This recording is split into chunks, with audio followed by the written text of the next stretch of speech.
All right, we're out here working on the Suburban today in front of the shop because the shop's full. Put the new Hydro Boost on, as you saw in the last video. Now I'm losing power steering and brakes at low RPM, so I'm assuming the pump is going bad or there's something wrong with the new Hydro Boost that I put on. So I got a new pump and I'm getting ready to change it out. I'm not really sure the best way to do that on this, so what I'm going to do is unbolt the air conditioning compressor, take the belt off, and then try to lay it out of the way because it does have pretty long rubber hoses on it. So we'll get that taken off and then just try to pull the whole bracket off of the motor and see if we can get the pump off. And I've got a puller to pull the pulley, and we'll get this thing changed out.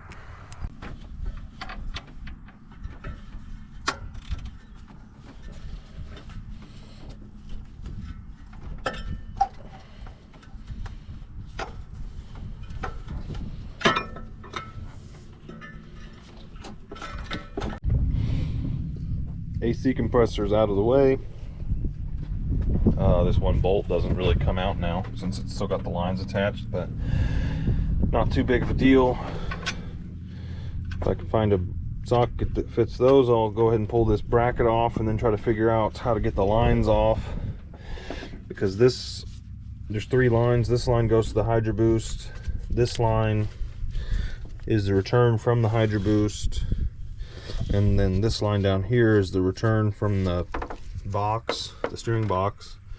So 2 of those are crimped on, 1 of them is clamped on, so I'll probably have to, well, this one has a factory, you can't see it, it's got a clamp on it that I'll have to just cut off and put a screw clamp in. So I guess those are 17mm because that doesn't fit. Okay, I got the pump off. Got this fancy kit here to hopefully pull the pulley off, which it's pretty easy. These 2 pieces, well, it's harder to do with one hand, but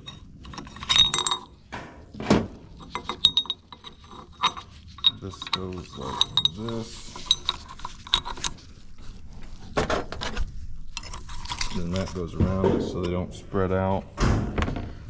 And you just have to put this on top of that, screw it on, pull the pulley.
And just like that, we got the pulley off. Now we can get to these bolts to take the pump out of the bracket.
Got the new pump out of the box here. It's almost identical to the old pump. It does get rid of this here, which is, I assume that's for some sort of variable rate steering, which I've never really been a big fan of because they always go bad and then they drive like garbage. So it's got this little adapter, which looks like I'll have to clock it a little different because this one's a little further over. That one goes almost straight down, so I'll just loosen that up and straighten it out. Put my line on here, put this back in the bracket, and pretty much be ready to go back in the truck. I'm ready to put the pulley back on, which is this part that's included in the kit. This bolt threads into the pump, and then you just screw that down on there. You just tighten up the bottom.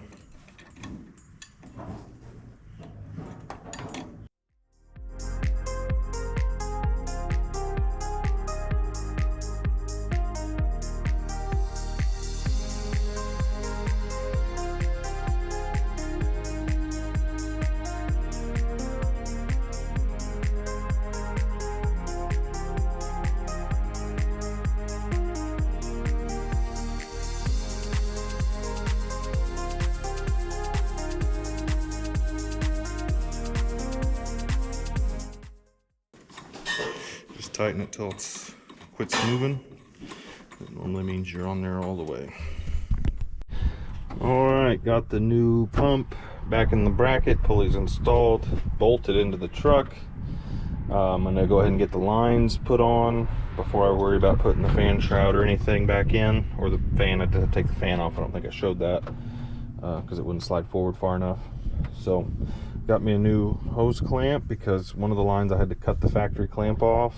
And yeah, get this thing plumbed up and hopefully it fixes the problem. Okay, I got the lines put on. I didn't record it because it's dark in there and you can't really see, but 2 returns, 1 feed line, all routed the way they need to go. I'm gonna go ahead and put the fan back on, which you've seen me do before.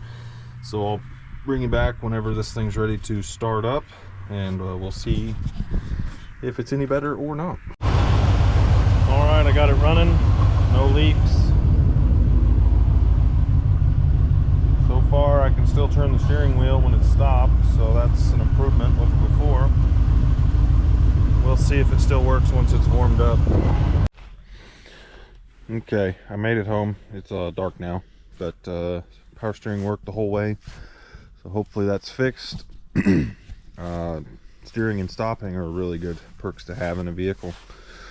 Also, I finished the exhaust. I can show some clips of what I did on the tailpipe. All right, today we're working on the Suburban. Anybody new to the channel, this is a 99 K2500 with the 454. And right now, it's a little noisy because somebody cut the muffler off.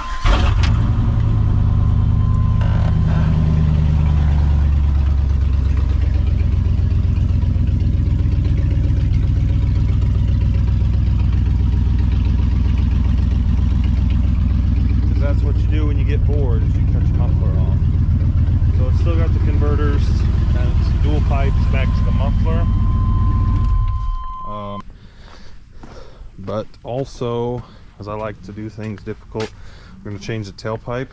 So what I did is I bought a takeoff tailpipe off of a Duramax, which is a 4-inch, and it's not exactly the right shape, but we're going to try to modify it to fit the Suburban. Because why not? Doesn't need a 4-inch tailpipe? No, it doesn't, but you know, it looks cool, so that's why we're going to do it. So when you hold the tailpipes next to each other, the bins are kind of in the same spot. There's just a lot more room in between them.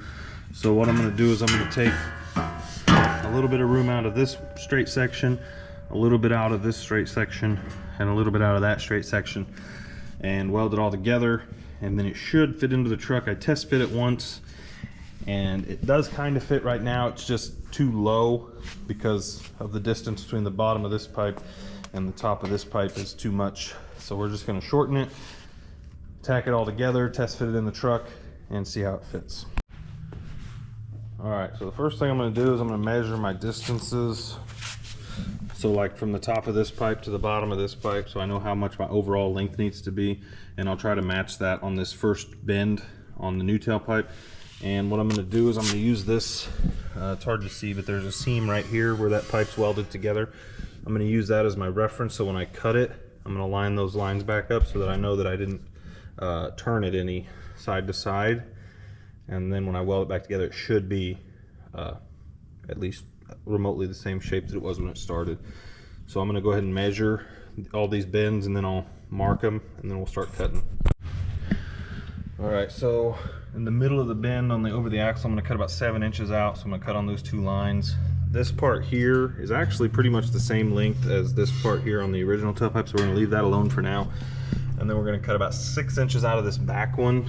That'll make it just a touch longer than the factory one, because I do need it to hang down a little bit lower just because of how big it is, to clear the gas tank and the leaf spring hanger. So we're going to get all these set up in the bandsaw and get them cut out.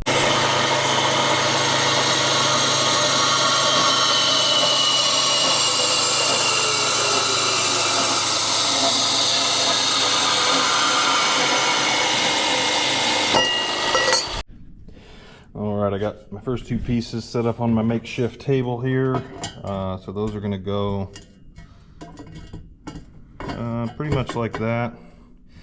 I put a 1 on both sides so I knew which end I was dealing with. I didn't want to get this turned around. So I'm going to get those held in there, and I'm just going to tack these together for now. And once I get these tacked together, I'll hold the other piece up and tack it on. And we should have what looks like our old tailpipe, just much bigger. Okay, we got our new tailpipe tacked up. It actually looks pretty close. If you ignore the end bit, this will come out near the corner of the truck, where this one came out right behind the back tire.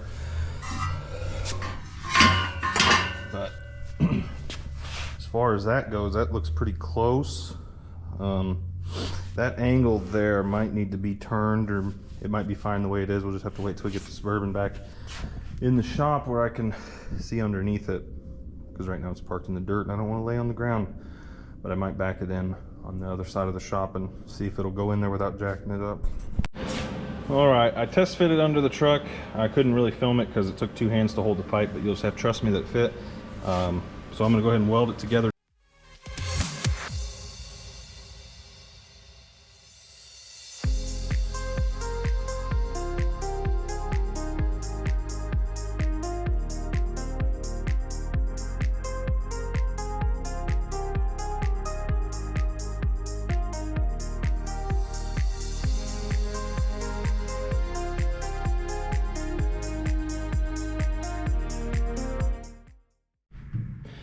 Okay, I got it welded together. Hopefully it doesn't break. I'm gonna let that cool off before I put it back in the truck, and then hopefully we'll be able to test fit it. Well, not test fit it, but put it in the truck and figure out what we're gonna do for a Y pipe, because I've got 2 mufflers. Not sure if they're gonna fit. This will have to be cut off way back here somewhere, just so there's enough room. And then we've got to figure out how to go from 2 3-inches into 1 4-inch. So we'll figure it out.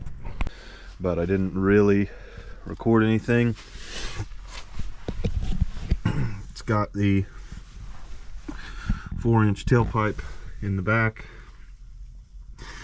and then a very custom Y pipe to go from 3-inch down up to 4-inch, and no muffler. So not a whole lot going on as far as that goes. Eventually I'll probably end up putting a muffler back here, 4-inch muffler, to make it a little bit quieter. It's a little bit shouty right now, but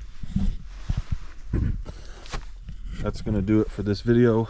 Thanks for watching. Make sure you like and subscribe, and I think the next one will be back on boat stuff, so I'm sure most of you will be happy to hear that.